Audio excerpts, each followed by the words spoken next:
अस्सलाम वालेकुम dear students. आज हम डिस्कस कर रहे हैं principles of economics Icom part 1 के लिए। इसके सिलेबस को हम डिस्कस कर रहे हैं आज। सिलेबस में अगर हम बात करें तो इसके मेजर 2 पोर्शंस हैं। First portion micro economics, second portion macro economics.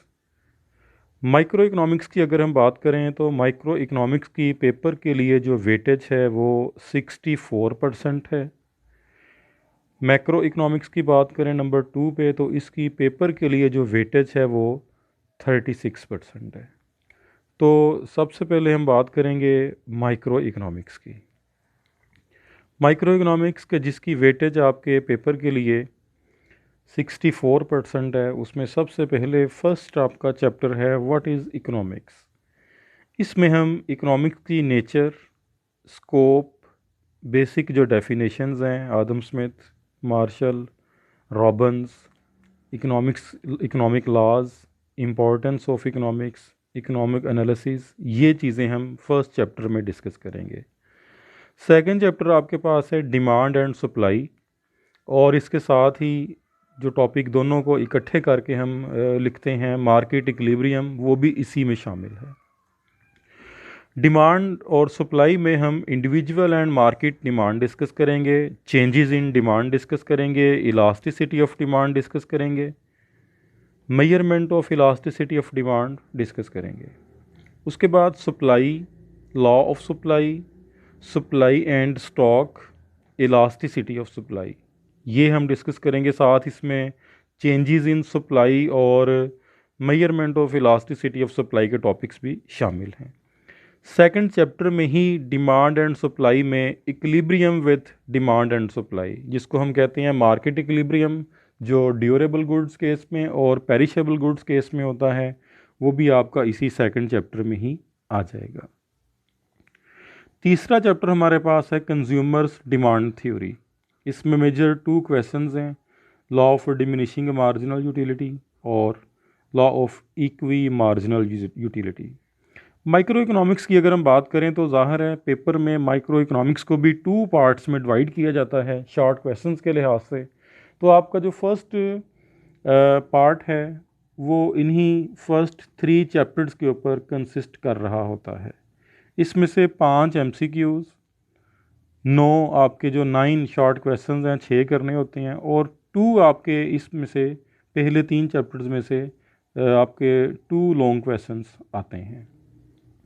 Next हम बात कर रहे हैं चैप्टर 4 की, cost and revenues of a firm. इसमें कॉस्ट की टाइप्स हैं, फिक्स्ड कॉस्ट है, variable, total cost, average, marginal, opportunity cost, revenue curves हैं इसके साथ ही, average revenue and marginal revenue. Chapter 4 जो आपका है ना, ये आपके शॉर्ट क्वेश्चंस और MCQs के लिए बड़ा इंपॉर्टेंट है, और बहुत ही कम होता है कि इसमें से कभी आपको पेपर में कोई लॉन्ग क्वेश्चन आए। इसमें से शॉर्ट क्वेश्चंस और MCQs ही आते हैं, लॉन्ग क्वेश्चन नहीं आते। चैप्टर 5 आपके पास है लॉ ऑफ रिटर्न्स। इसमें law of diminishing return, law of increasing and law of constant return है। लास्ट में है लॉज ऑफ कॉस्ट। तो इसमें जो फर्स्ट आपका है लॉ ऑफ डिमिनिशिंग रिटर्न, ये आपके पेपर के लिए लॉन्ग क्वेश्चन के लिए बहुत ज़्यादा इम्पॉर्टेंट है। नंबर 6 है प्राइस एंड आउटपुट डिटर्मिनेशन। इसमें आपके मेजर 2 टॉपिक्स हैं, परफेक्ट कंपटीशन एंड मोनोपोली। तो इसमें से भी ज़ाहिर है MCQs, शॉर्ट क्वेश्चन और लॉन्ग क्वेश्चन, ये दोनों जो हैं पेपर के लिए इम्पॉर्टेंट हैं। नंबर 7 है factor pricing. Marginal productivity theory का क्वेश्चन है, सबसे पहले पेपर के लिए बड़ा इंपॉर्टेंट है।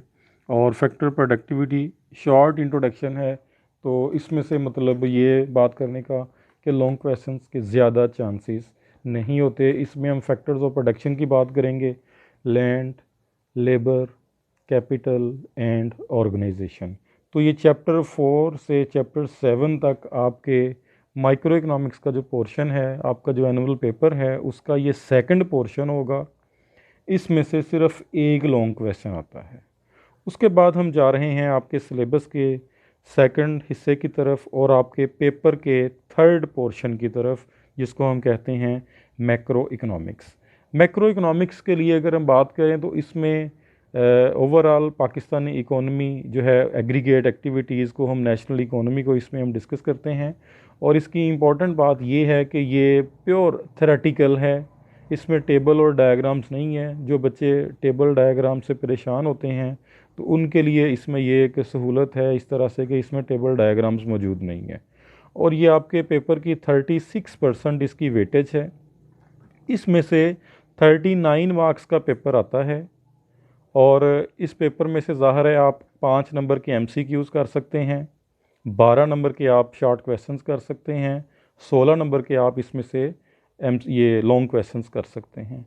तो ये इस पोर्शन को आसानी से तैयार करने के साथ साथ ये पोर्शन आपको पेपर पास करने के लिए बड़ा हेल्प करता है, बड़ी आपकी मावनत करता है। इस पोर्शन को तैयार करके आप प्रिंसिपल्स ऑफ इकोनॉमिक्स का पेपर बड़ी आसानी से पास कर सकते हैं, क्योंकि ये शॉर्ट पोर्शन है, सिंपल है, इजी है, थ्योरेटिकल है।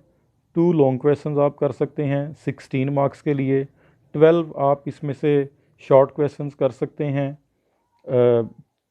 12 मार्क्स के शॉर्ट क्वेश्चंस, 6 शॉर्ट क्वेश्चंस कर सकते हैं और 5 आपने MCQs करने हैं। तो बड़ी आसानी से आप इस पोर्शन में को तैयार करके इकोनॉमिक्स का जो पेपर है, प्रिंसिपल्स ऑफ इकोनॉमिक्स ICOM के लिए, वो आप पास कर सकते हैं।